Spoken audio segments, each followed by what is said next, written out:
Welcome to Medical Media Mixer, the perfect cocktail. I'm Nicole Peniston, psychologist. And I'm Tara Prisco, physician assistant. So, my drink involved fire this time, but not fire like it did that other time.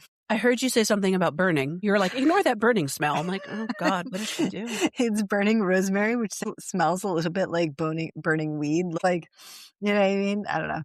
Whatever. It was for the aesthetic of the drink. I don't know that it actually adds anything to the drink, but it was all about the AI cocktail that I have. So. Okay, whatever floats your boat. I have to remind myself of my notes for this because it was a while ago that I did this. Okay. But I think I'll be all right. Yeah, I have pretty detailed notes, so I should be good on that. Okay. I just wanted to see how detailed my notes were. So it's like I was just scrolling through notes. I'm like, oh, who's going to cover that? I'm like, apparently that's me. Apparently I am. I forgot about that. Oh my goodness. It's like, yeah, sometimes you think about something, you just plan it, and then it's months ahead of time. Right. Well, this one, I listed multiple movies and I forgot I put this one particular movie in. And I'm like, why did I put that in? I guess I need to rewatch that then. I know. There are things I definitely need to rewatch to refresh my mind. So yeah, the one I'm going to do, it has some similarities to the Radium Girls one from way back whenever we did that, but different, but the same. So you'll see. It's very reminiscent. Different, but the same. Different, but the same. This one was inspired by Youngest Child, the movie that we watched together. Yeah. So, and then my other episode is that I was telling you about with the special guest is inspired by Oldest Child. So I'll get more into it when we do that one. But that was interesting for them to give me an idea for an episode. I was like, this is kind of cool. That is interesting. Yeah. Good for them. But they don't want to be on. Well, the younger one probably would be. Because she was on once already. Yeah, she had her voice on. But the older one, I'm like, come on, you could totally, but no. All right, she's too cool for us. She doesn't need to associate with us. Yeah. Yeah, I know. It's teenagers. I just, scanning the document, saw your ideas for Halloween. And yes, obsessed. Yay! Lots of cool stuff in that. Yeah, I keep just getting little inspiration ideas and throwing things down, but they're still way ahead of me. It's okay. It's not a competition. I'm only into August. I'm not that far ahead. I can tell you I have a paper cut, but it's not from paper. Under my thumbnail, I'm showing her on the screen for everyone else. I got it and no one can see the look of disbelief on my face. From opening a plastic grape container. Well, those are the worst. Those plastic cuts are worse than paper cuts. I was like, screw this. I was trying to be healthy and take some grapes to work, and they had to attack me. Chocolate would never do that to you. Exactly. A Hershey kiss would never hurt you. Ever. I agree. I was like, no one gets E. coli from eating a candy bar. Facts. Yeah, what was it? I think not that long ago, Trader Joe's had glass in there, when they're frozen, yes, foods. There's frozen something. Fried rice, I think it was. Yeah. It's like, oops. Oopsies. How'd that get in there? Yeah, little glass never hurt anybody. Or did. Or did. Either way. Look, I'm not the medical side of this podcast. All right. Oh my goodness. Anything else interesting or new? I know you didn't have your champagne brunch, but any other, and BookCon you said we're looking forward to. Anything else exciting? Well, we went out to dinner with a bunch of our friends on Friday. Yes. That was where we saw each other last. Yes. So that was fun times. We saw, our friend from out of state who we've known since high school was visiting. So that was cool. And we got to catch up. And it is one of those things where even if we don't see each other or talk to each other all the time, it's just cool. You all just kind of flow back right into it. I love that. We just get together and it's nice. Well, I can share with you my friend Marcia, who I know listens sometimes. She just sent me a meme. It says, these GPA looking gas prices need to go. 3.89 is summa cum laude glass. I need some academic probation gas. Facts. I need a 1.25 gas, not a 3.89. I just tried my drink. It's quite puckery. Good? It's puckery, but that's part of it. So my drink is, there is a alcohol mixers brand called Noble Mix. Okay. And they come in little tiny individual drink packets or larger freezer bags where you pour in, an alcohol and some water and then you put it in the freezer and then you just scoop out what you want. So I had one called the Grapefruit Crush. Ooh. which is just vodka, water, and that mix. And I've had that in the freezer. So I scooped some out, and then it was super frozen. It was not going to melt. So I just topped it with some Sprite, but it is tasty. Yum. Nice. Yeah, mine's a little puckery. I think I should have done a little more honey syrup than it asked for. But again, that's the main ingredient and like the whole subject of the topic. So I guess I'm going to suffer for it. You'll survive.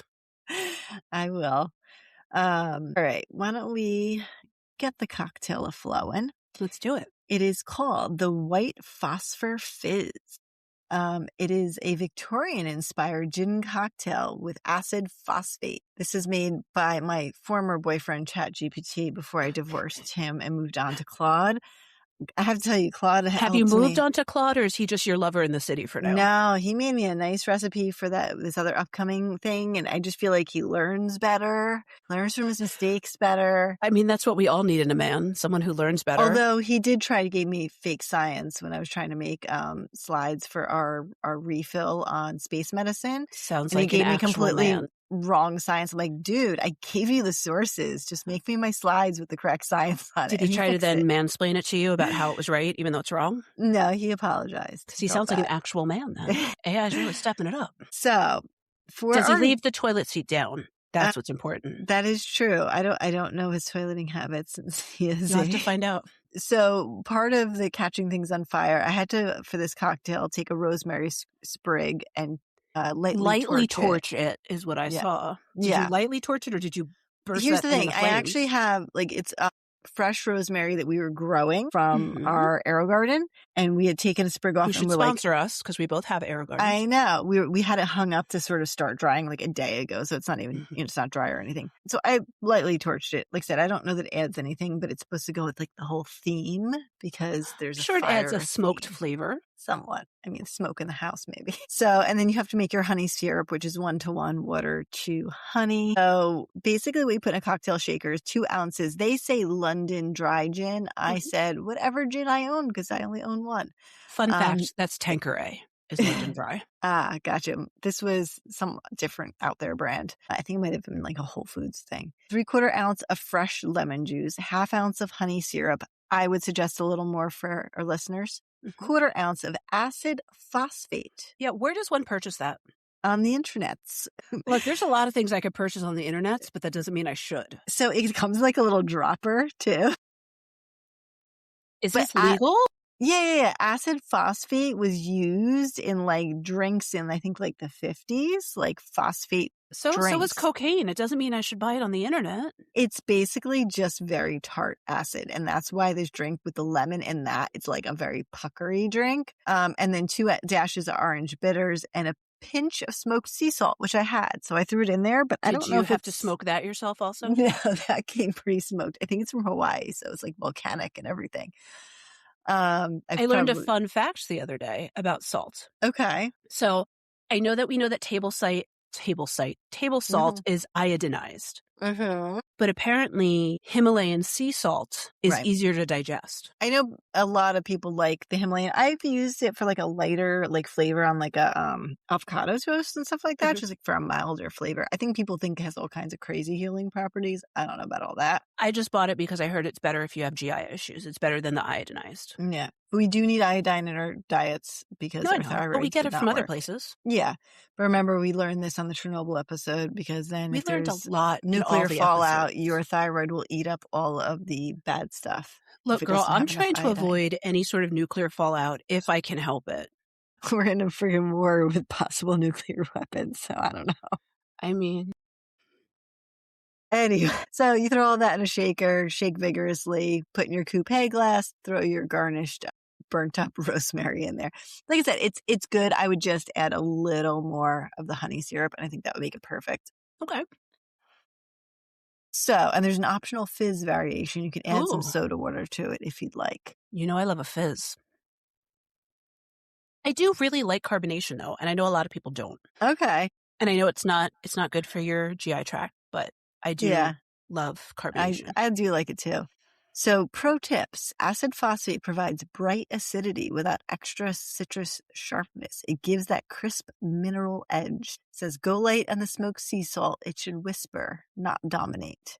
Excuse And me. the drink should taste structured and clean, not sweet. So I guess it is correct that it's not sweet. So I guess my question is, what else could you use Instead of acid phosphate, I mean, what else would you use that in? I guess anything that you want acidity without citrus. I don't know. Could you use it on I'm thinking of a lot of fish dishes use citrus. I have no idea. But I don't know if you would use that. No, I don't think so. It's like a minerally taste. I will have to look some ideas up since now I have a little bottle of it. I was going to say, is Claude slacking on you? He didn't give you alternate options for that? Well, no, this one came from chat, not from Claude. But I will Claude's got your back. To throw Claude some, info and see if they can come up with anything. He'll find out for you. Is Claude non-binary? They said they. You said they. I don't know. I assume that computers in general are non-binary, or are they binary? Because binary code, making that assumption is just really no. But isn't that the numbers code binary? It is, but zeros and ones or something. I mean, well, now that makes me question my whole life because Alexa and Siri are clearly female. That's true. That is true. I have not assigned my robot assistants genders. Well, I mean, Rosie from the Jetsons, she was a female. Yeah. What was the computer? Oh, Kit. Was Kit Kit was a man. A man, yeah. Our young listeners have no idea who Kit is. Knight Rider. From Knight Rider. Look it up. Yeah. Michael Knight and Kit. Come on, people, get with it.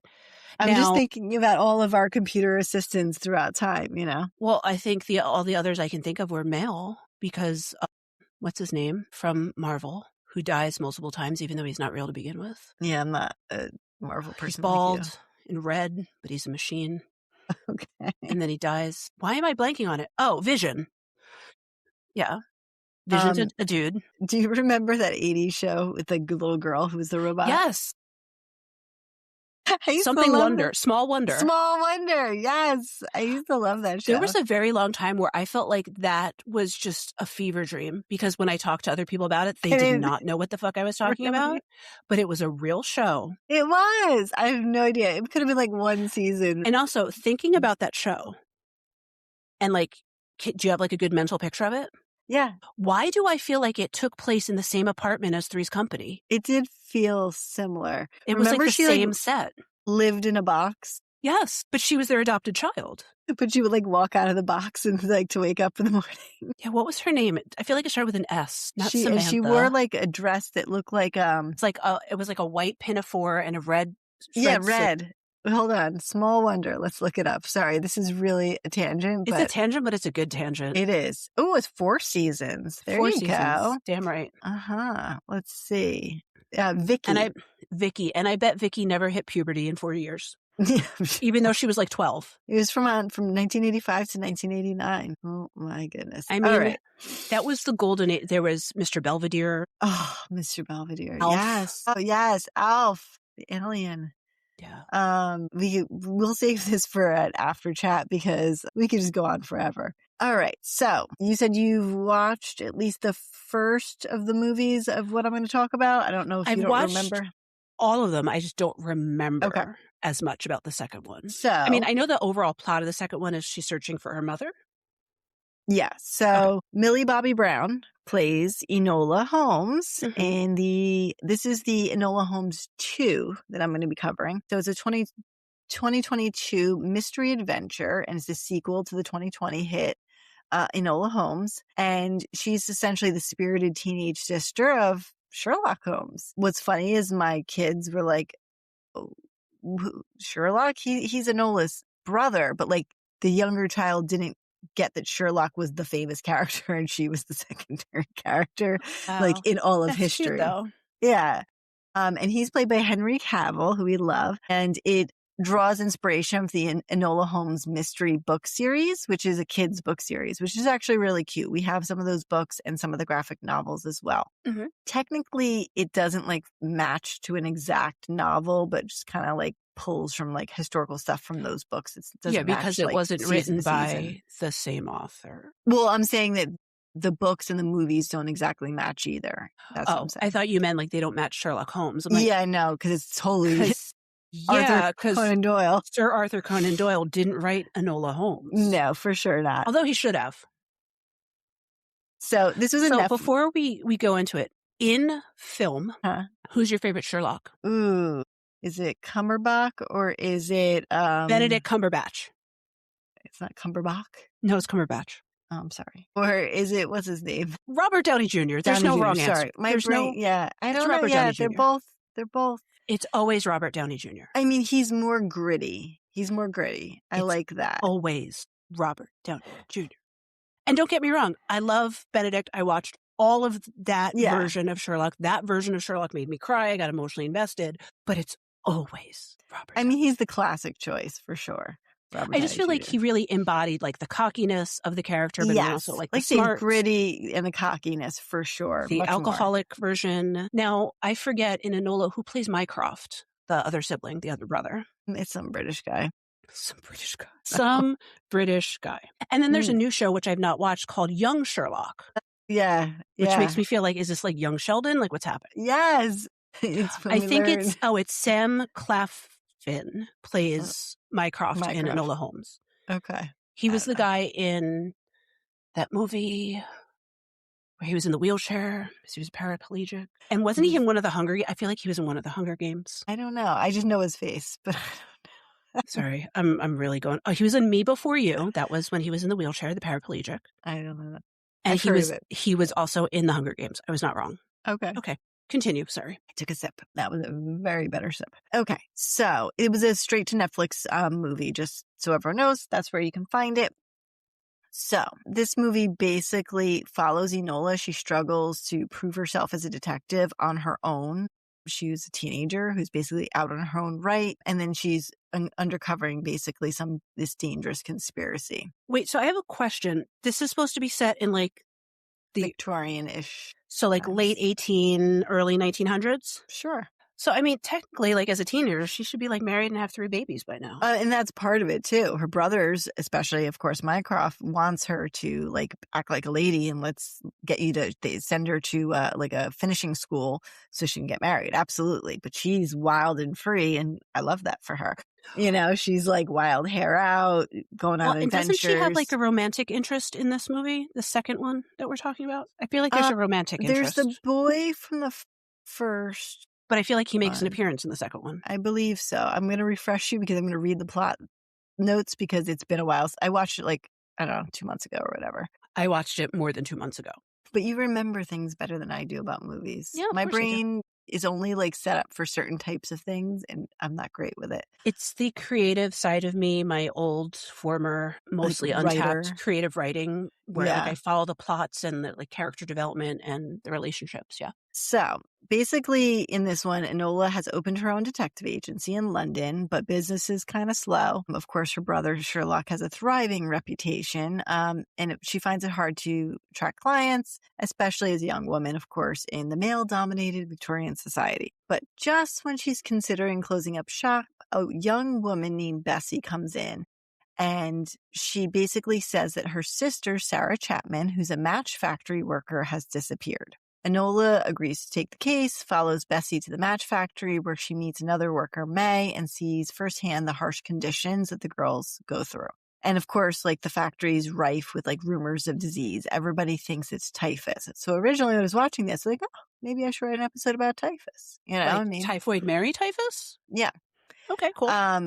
But that's a different episode you can cover. Right. But Enola's keen observation like suggested there's something else going on. She digs deeper. She discovers clues linking Sarah's disappearance to a mysterious love poem and coded messages. And her investigation leads her to the Paragon Theater, where May and Sarah worked as performers, which is sort of like a back of the house, rowdy place where a proper woman shouldn't be, sort of. It's a burlesque club. Call it what it is. Yes.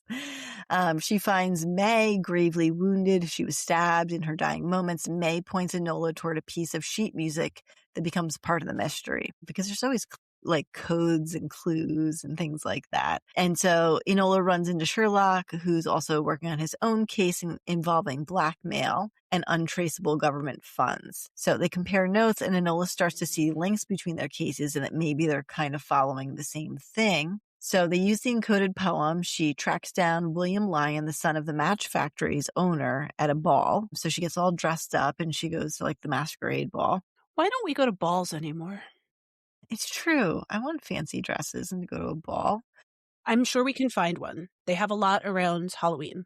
We should find one Oh, and go that's to one. true. Yes. We should find a masquerade ball and go to one. Yeah. She encounters this other young woman, Cicely, who's a noble woman who turns out to actually be Sarah in disguise, the woman she's looking for. She runs afoul of this Superintendent Grail. He's a rigid police guy who accuses Did you say her of runs afoul? Yes, That's how I know you're reading someone else's writing. I am. Who accuses her of May's murder, and the mother surfaces briefly to organize a daring prison escape when Enola's briefly jailed, because her mother just pops in for some wacky antics. Mother played by the incomparable. I just lost her fucking name. Damn it, you put me on the spot. It was on the tip of my tongue. You do it to me all the time. I know, but I literally, I was about to say it, and then you pointed at me, and I was like, I don't know. Did the girl with the hair. She was married to Helena Bonham Carter, my friend. Yeah, there we go. Helena Bonham Carter. You know what I first saw her in? She played, all the words are I'm losing them. I'm drunk. It's the second drink. I know. It really is. Who's the girl that dies in Hamlet? Ophelia. She played Ophelia in Hamlet with Kenneth Branagh. I'm like, Branagh. Yes, that was my first introduction to Helena Bonham Carter. Yeah. I mean, she's been in a lot of things, and she's always sort of this wacky character. Yeah. I mean, Ophelia wasn't wacky. She was suicidal, but either way. Right. Either way. So their investigation reveals that the match factory owners have been using cheap white phosphorus in the matches, a decision that's making the workers sick and even killing them. What are they supposed to be using? I think I get into that Not white phosphorus. Yes, I'll get into that in a moment. Sarah, May, and William uncover this dangerous scheme and secret and plan to expose it, but they're silenced by powerful figures that were trying to cover their tracks. And they have this big climactic confrontation in the theater, because theaters are cool places for things like that.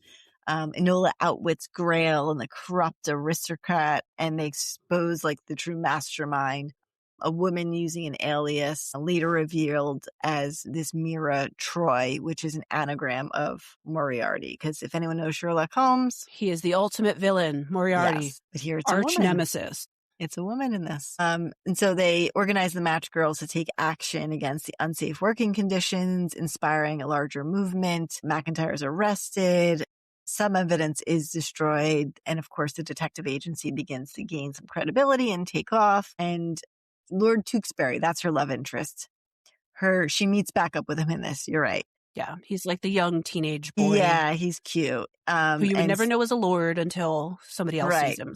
Exactly. So their relationship, evolves a little bit, and she chooses to remain on her own and keep working. So it's interesting because, like I said, I thought I was just watching sort of it's not a kids movie. It's an adult, but good to watch with your kids movie. Definitely YA coded. Yeah, but it's fun. It's fun to watch with, kids of all ages and stuff. So, but basically it does very much sound like the Radium Girls that we spoke about many, many episodes ago, where factory workers having to stand up for the rights because they were getting ill from something. What's also very similar is the illness that they got. It was called Phossy jaw. That sounds fancy. And it's the disease that glowed in the dark. Sounds a lot like radium. Something that we don't want. Yeah. So between 1858 and 1906, thousands of match factory workers developed this. It's called phosphorus necrosis of the jaw, and it caused exposed rotting jawbone, facial disfigurement, and death in about 20%. And it's pretty much unheard of today. It's not something I've ever heard of or treated, but it does resemble a modern condition that's related to certain medications called osteonecrosis of the jaw. Patients on certain bone building medications can get that in cancer meds. So it's a little bit related to a current condition, but it's not something I'm expecting to see caused by phosphorus nowadays. Is that essentially cancer of the jaw? No, it's a breakdown of the structure of the bone itself. Is it what Freud had? I don't know. Freud had a jaw issue, but I thought it was from drugs. Probably, because I don't think he was putting phosphorus in his mouth. He was putting a lot of other stuff in his mouth. I didn't say that. He had oral cancer. He had chronic severe jaw problems caused by oral cancer. Oral cancer. Okay. From his long-term cigar addiction. Basically, obviously matches were like a huge thing because before matches, starting a fire required a flint, steel, like something like that. So having a strike anywhere match really kind of revolutionized the world. They were portable. You could have them with you anywhere. But typically it was yellow phosphorus that they were using. Wait, yellow? I'm confused. You said before they were using white phosphorus because it was cheaper. Okay. So white was the toxic one. Red phosphorus. Yeah, safety matches were introduced in the 1850s. Aren't they red now? Yeah, but now that they're just made with other things. But replace the toxic white phosphorus on the tip with red phosphorus on a specially prepared striking surface. So, yeah, sorry, I just want to make sure I gave correct information.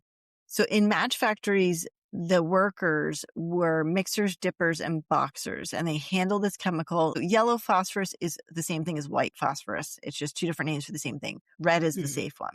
Okay. So it was heated during production and released fumes that the workers can inhale while they were working. And they were poorly ventilated, and they were all these were young girls working there. Of course, we know there were no protections back then.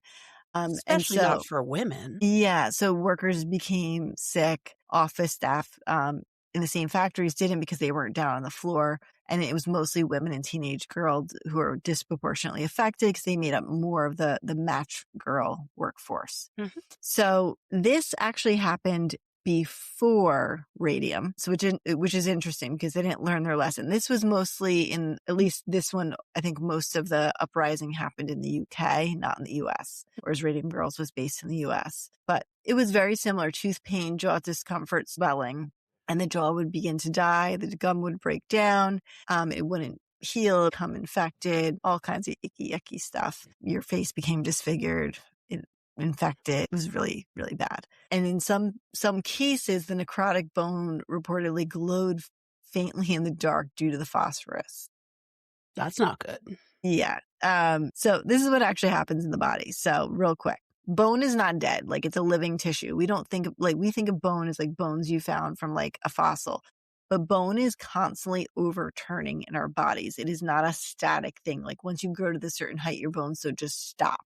They're constantly overturning. So your body constantly breaks down old bone and resorbs that back into your bloodstream and then builds new bone. So that helps to keep the bone strong and healthy. But the jaw is very active because it's constantly stressed by chewing. So actually pounding on your joints and your bones stimulates your osteoblasts, which are a type of cell, to help build new bone. But because the jaw is constantly being used all the time, so that it's overturning quickly, but it's also very close to bacteria from the mouth. And so it's a little more vulnerable. And so the phosphorus fumes would enter their lungs, get into their bloodstream, and then the phosphorus would combine with water, carbon dioxide, and amino acids.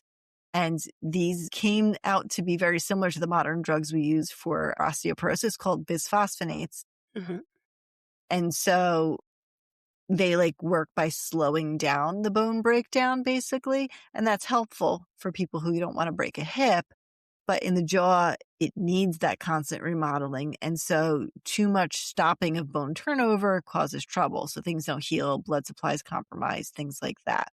And then that becomes bone death. So anytime you hear the word necrosis, it means death. So osteonecrosis is death of the bone. So why the jaw? The jaw is basically, like we said, because of the turnover, but it was just a perfect storm because of the way it entered through your lungs and basically in your circulation quickly got there. So as opposed to the Radium Girls who are literally actively putting the radium in their mouth, this just happened to be where it kind of settled when they breathed it in. Exactly. And so by the early 1900s, they started to sort of push back on this. Doctors clearly linked the yellow phosphorus exposure / white phosphorus to the jaw necrosis. And then in 1912, legislation placed a prohibitive tax on phosphorus matches in the United States, forcing manufacturers to switch to the red phosphorus. And basically, Phossy jaw disappeared. But, it is historically known as the match girl strikes, which really started in the UK.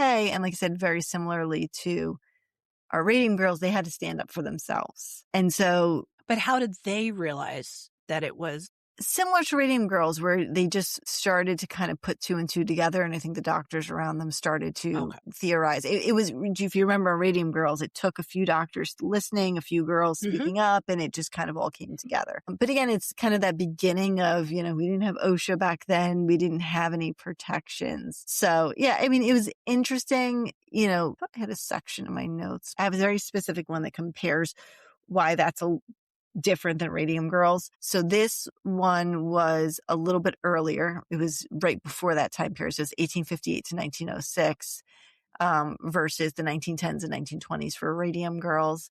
Like we just explained the mechanism of this one, just to remind everyone about the mechanism of the radium one. It doesn't act like phosphorus. It actually acts like calcium. And so your body mistakenly deposits into bone, causing all those issues. So it's a different mechanism completely. But because it was young girls in factories, it very much looks the same. And so the women basically, like we said, stood up, led to that legislation eventually. But it's interesting. Like I said, we do have, like I said, a modern condition that's very similar, but we know what causes that. We know the medication. But this was, again, like those vulnerable population, young girls who were just trying to make a few cents literally per day, working in these down and out factory jobs. And of course, it was cheaper and for them for labor and to use that cheaper material. And, let's do as many as you can in a day or else you're in trouble. And there you go. You get sick. Fun. Exciting. Ooh, I think I got a little bit of went up your nose. Phosphor in your nose. That can't be good. A little bit burny. I mean, I don't think that the phosphor I'm using in my drink is going poisonous or anything. I really hope it's not. And I'm not being exposed to it on a day-by-day basis. I wanted to look up the acid phosphate. I just wanted to look up what it was used for drinks because I think it was the Fizz that it was used. Yeah, it's a tangy, shelf-stable liquid acidifier used in cocktails and sodas. Adds sourness, balances sweetness without the flavor of citrus. It's phosphoric acid buffered with calcium, magnesium, and potassium salts. So it adds a tongue-tingling sourness to drinks. So soda fountain drinks. That's what I thought back in the day. That makes sense. Flavor balancing. So they used to mix the soda per each person who ordered it versus and like I said, it's like a little dropper. It's considered safe for consumption. It's FDA recognized when properly prepared as it is buffered and partially neutralized. It is not the same as pure concentrated phosphoric acid, which is too acidic to consume. So nobody get any ideas out there, okay? Yeah, so I guess they use it sometimes in something like a whiskey sour or just in stir cocktails who need acid where citrus would make it cloudy. Interesting. I have to find some, let's see, some more cocktails that have it. Yeah, you got to use it now that you got it. I know. Classic phosphate drinks often pair with bitters and syrup. So Angostura phosphate is Angostura bitters, gum syrup, and acid phosphate and soda. Okay. Not sure. They have something called the Wet Grave, bourbon, dry vermouth, claret syrup, and acid. Sounds like a good Halloween cocktail. It does. The Bushwick Thirst Killer, the Maple Phosphate, the Calumet Club cocktail. I don't know, but we'll find some way to use it. I really need to, and I keep saying this and I haven't done it, is literally take pictures of every single ingredient that I have for my liquor / accoutrements. And so that I can have a thing that AI can make cocktails for me, knowing what I have in the house for the most part. I know things exist to a certain extent, but I want to be able to just take a picture. I don't know if I can do that. You and Claude and chat can have a conference. And you guys will let me know. You'll send me the email notes about it. Yes. What's funny is I took input from an old thing I had used notes for one and put it in the other one to try and fix it. I'm like, can they tell that it's AI feeding AI? Can they identify it? Yeah, I can. They're all sentient now. They all know. I know. The machines are going to rise up against us. They've been warning us for decades. It's about damn time they did it. They've had forever. For real. We've clearly not learned. I know. Yeah. That and, the crazy viruses that are going to kill us, where the turn us into zombies. I mean, come on, people. Maybe that's what turns us into zombies. AI becomes sentient and creates a illness that turns us all into brain eaters because AI doesn't have a brain. Mm-hmm. Did I just crack the code?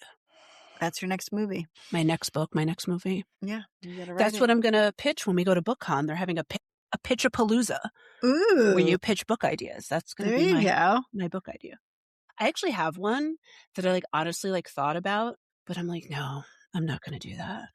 I'm not going to pitch a book. No, one day. Maybe one day. Nowadays, we live in a world where it's a lot easier to, publish a book independently. Well, I'll give you my pitch. So my pitch is a fictional book, but it is comprised of letters that people have written from prison to people on the outside. I think that's wonderful. I think that's awesome. Yeah. What are you talking about? I know. I already have a letter. I can read it to you that I wrote. Wasn't there's something that had, what did I read that was in sort of a format of letters? I can't Lots remember. of things. But I like that. I like that concept. I think there was something else that was like text messages and letters or message boards. I don't remember. There is a book, I forget what it's called, but it's like a series of it's not Little Women, but it's some other classic novel that they just translated into text messages between the characters. My goodness. And it's actually really adorable. I think that would be fun. Yeah. Are there emojis and Of course. Yeah. Abbreviations? And there's slang and yeah. Do they still use abbreviations? We had to use that out of necessity because we had to hit the same button 50 times to get a point across. Yeah, people still put you instead of YOU and BC instead of because. If you see anything weird in mine, it's usually that I typed too quickly and autocorrect gave me some strange words. Yeah, speech to text works out better. I swear autocorrects on my thumbs get me every time. And I do it so quick and then I hit send and then I look at it. I'm like, oh, crap, I got to edit that. Look, we all know no one has ever meant to type ducking. No one. No one has ever typed ducking. Oh, my goodness. That's an action that we might do if something's flying at you. But you're not typing that in a text. Yeah, we have an internal text for work. And whenever you're trying to put a patient's last name, it corrects it to all kinds of wacky stuff. And they'll be like, did you mean this? I'm like, yeah, sorry, guys. I just typed quickly. Yeah. And it autocorrects and different than your phone text messages do. And so it doesn't give you the option of yes. I don't know. It just changes it after the fact, but whatever. Misunderstood lyrics or whatever it is. Yeah. Just what is it? The lip reading one where they take clips of people. Yes. I'm obsessed with that. I could watch that all day, every day. There's bad lip reading. Bad lip reading. That's a good one. I'm still obsessed. Oh my God. Remember I told you how I saw the videos with the Bridgerton with them doing the dance that did the little dancing? Yep.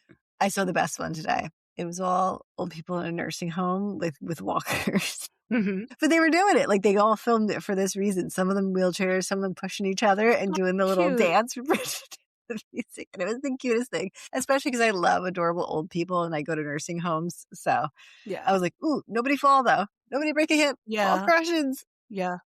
But it was adorable. Well, I went back and I watched all of what was that show that you covered? The medical show, but it's a comedy. Yeah. And you St. Dennis. Yes, I watched all of it. And there's that one episode where the chaplain is making them all have a dance party and then the one guy falls cute. And they're like, remember, this is how you get up from a fall. It was so cute. Yeah. I had to go back and finish that. I had watched a bunch of it and I didn't finish it. Another one have you ever watched Abbott Elementary? I haven't, but I heard it's really good. That's a good one. I have to go back to that one too. That's a really good one. Yeah, you need some of those sitcom comedies to lighten things up because sometimes things are a little too much with all the serial killer documentaries and cults and, I mean, what I'm currently trying to partake of, but I'm really struggling with, is Real Housewives of Rhode Island. Because after the first episode, I've determined that Real Housewives of Rhode Island is just Real Housewives of New Jersey, but they changed their names. Really? Same accents. Half of them look identical. Really? They all have big dark hair and giant lips. None of them have actual as jobs. Boating and having dockers and the sweater over their shoulders. That's what Rhode Island feels like to me. They're not that preppy. Me. I mean, they do do boating and there's a lot of stuff on the water, but they're not super preppy. They're not preppy. They just feel like Jersey Shore housewives. Really? Yeah. Huh. And I know that you don't watch a ton of housewives, but Housewives of New Jersey, Dolores Catania, one of my favorites. There's a girl who looks exactly like Dolores. And I'm assuming they're related because Dolores does make an appearance. I just didn't get to that part of the show. But I called up my mom. I was like, why is broke-ass Dolores in Rhode Island? And my mom's like, what are you talking about? And then I told her and she's like, I don't know. I'll have to watch it. But yeah. I watched way back in the day, the New Jersey one, and then kind of that was it. Yeah. I'm watching Atlanta now, which is all shenanigans. I am currently watching Love in the Spectrum. That's my reality TV. The I need to most get back recent into that. season. I haven't, They but I are did hear adorable, and I love them so much. breaking news like 3 days Yes. ago. Abby broke up with Abby, her. yes, But Abby, you didn't consult me. I He was know. going to be your Prince Charming. Yeah, but I think he didn't want to settle down. I think that You know we'll what? see more. Abby's a gorgeous girl. She's She got a is. strong personality. She does. I love her. Ain't nobody going to keep Abby down. She's going to find love again. Yeah, I mean, it's so. I know it. They were Like together for a long time. Yeah, like a long time. But if you take a step back, and I think someone just heard the premise of this show, they might think it's like making fun in some way or something. No. But to me, it's just highlighting like the beauty of like who these people are and them finding their people. And I just think it's so heartwarming and endearing, and they all have so much to offer. And it's just like, so like, I just And they just want what everybody wants. Like, it's not like they Yes. want anything. I keep seeing like the preview because like I'll be scrolling and I won't want to like watch the whole thing. But in the preview, the producer, I guess, asked the guy, "What do you think love feels like?" And the one guy's like, "Candy." And I was like, oh, maybe it does feel like candy. It's sweet. I've never felt candy. Maybe I. But yeah, that makes perfect sense. Yes, it feels like candy. It's just, I don't know. I think the original one took place in New Australia. Zealand. Australia. Okay. Maybe it was New Zealand, but yeah, it was in a different country where they had different services and right. And then it spun off to here. But I just really, from back then, I was like, this is actually really important. It's actually really good. And I love like the coaching and like, I don't know. Yeah, I watched the first season and then I didn't watch. Now there's 3 seasons now or 4? I only watched the first season. I know there's a current one that's out right now, so you got to catch up because. And then I haven't watched it, but my friend Jackie, who sometimes listen, was telling me about Down for Love, about the people with Down syndrome.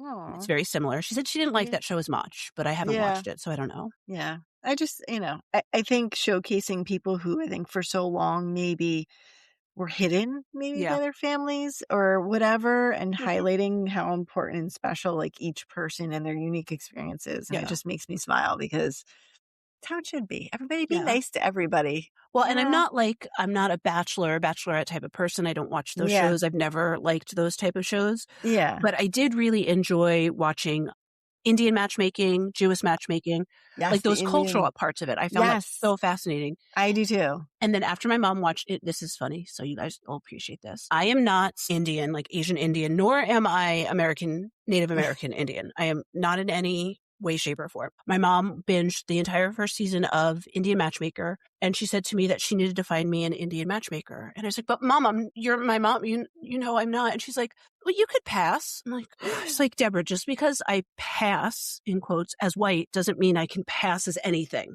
Do you see what they do? Like they do like where they look at their star charts and their zodiac that stuff charts. Is so fascinating and try the compatibility. Yeah. No, I really enjoyed that one too, because it is interesting that it's a cultural thing, but it's also like each individual trying to find their. Right. And like a lot of them, they were like younger, and maybe like some of them were more Americanized. So like they didn't necessarily believe in those old values, but like they were doing it because of their family, but then like they were seeing value in it. And yeah, I think it's I do enjoy those shows. I did used to like the Love is Blind and the I never watched Married at First Sight, but they got all too dramatic and got too fake. And I was like, all right, I've moved on from it. In the beginning, the first few seasons were really good. Yeah. Well, that one where they're in the boxes. Is that that's not Love is Blind. Love is Blind. I thought there was like a different one. Either way, the reason I never liked that show, and I never watched a full season, I just watched like the previews, was everybody on that show is fucking gorgeous. So no, Love is not blind because they're all attractive. Yeah, I guess. No, like put like a real, like someone who's been like chemically disfigured or somebody on there, and then see if Love is blind. Right. From the first season, there's this one couple who I really love, and they get married. I think they had a child. There's a couple of them. Yeah. Well, one of the girls on Real Housewives of Rhode Island was from one of those dating shows, and they did get married. And I don't know what show because I don't watch any of them, but she's one of the Real Housewives of Rhode Island now. Okay. All right. I think it's time to wrap it up. I think it is. Need to get to bed. I don't know. I was a little wind. tipsy. but now I'm feeling neutral again. I do need to finish drinking my water so I can stay on my water grind. I'm afraid if I drink any more of my drink, I'm going to have acid reflux. Oh, yeah. No, don't do that to yourself. Drink some I'm not water. going to do that. Yeah. I'm going to drink some water and maybe try to read some of my book. Yes, but I'm not doing any work tonight. No, read. Enjoy yourself with that. I need to, like I said, I need to catch up. I have a dance competition the day before BookCon, but sometimes I'll find a quiet moment when the kids are in chaos, and I'll sit in like the crazy room with like the dressing room with all the kids around me and just take out my Kindle and read. Yeah. Well, the day before is the tricky try. Right. And my glorious plans are falling apart. I may actually be ending up going by myself. Oh, no. So maybe I'll bring my book. No. And pop some headphones in and Debbie read. can't come? She doesn't want to stay the whole time, and it is quite a long day. It's long. So she said she'll come for a little bit, but she won't stay the whole time. But I've already bought 4 seats and tickets, and so I definitely have to at least go for the majority. And you got to put all the tickets on the big ticket items. Exactly. You got to wait to the end. That's when the big ticket stuff is. Yeah. So my friend Danielle, who is a listener, thanks for listening, Danielle. We love you. She is supposed to go, but she's having a foot issue and may not be cleared to go, let alone to walk around. And, because you do have to walk around there. Yeah. So she may not be able to go. And then my friend Dana's supposed to go, who also listens. Hopefully, fingers crossed, Dana will make it. But yeah, nobody else was able to go. I had 2 other people lined up and not happening. Oh. So. But like I said, if I have to sit there by myself with a bunch of tickets, I feel like, honestly, that would be when I would win all the things. Right. When the weird girl who's all by herself. And then like she's the weird girl sitting by herself with like multiple bottles of wine and sandwiches. And then she just wins every freaking Why prize. don't you put it out on Facebook? Any of our random people you haven't seen from high school? I've reached out to multiple people and everybody's like, I can't go. Yeah, I have the dance comp and it's like by the time I get done with that and get back home, it'll be done. Yeah. All right. So thank you for listening to Medical Media Mixer. The perfect cocktail. Cheers. Oh, I didn't mean to advertise, but if you want to sponsor us. Wawa. For our listeners outside of New Jersey or the U.S., Wawa is a convenience store. Yeah, like a 7-Eleven, Quick Check. All right. Bye. Bye.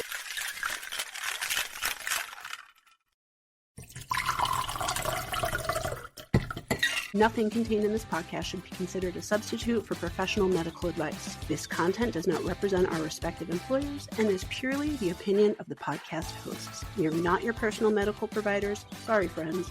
So, if you have concerns or are seeking a diagnosis or treatment, please seek individual advice from a healthcare provider in your area. We are not liable for any risks associated with acting upon the information contained in this podcast. This is intended for educational and entertainment purposes only. So enjoy the ride. Please drink responsibly and in moderation. Before drinking, please be sure to be of the legal drinking age for your country. We do not encourage the misuse of alcohol. Thanks for tuning in to this episode of the Medical Media Mixer podcast. If you enjoyed the conversation, don't forget to subscribe, rate, and review us on your favorite podcast platform. Your support helps others find the show. Want to keep the conversation going? Follow us on social media. We're at Medical Media Mixer Podcast on Instagram, Facebook, TikTok, YouTube, and on Pinterest, the Medical Media Mixer board. If you'd like to support the show and help us grow, check us out on Patreon. Patreon.com/Medical Media Mixer Podcast. And on Buy Me a Coffee, buymeacoffee.com/Medical Media Mixer Podcast. If you have a topic idea, feedback, or just want to say hi, send us an email at medicalmediamixer@gmail.com.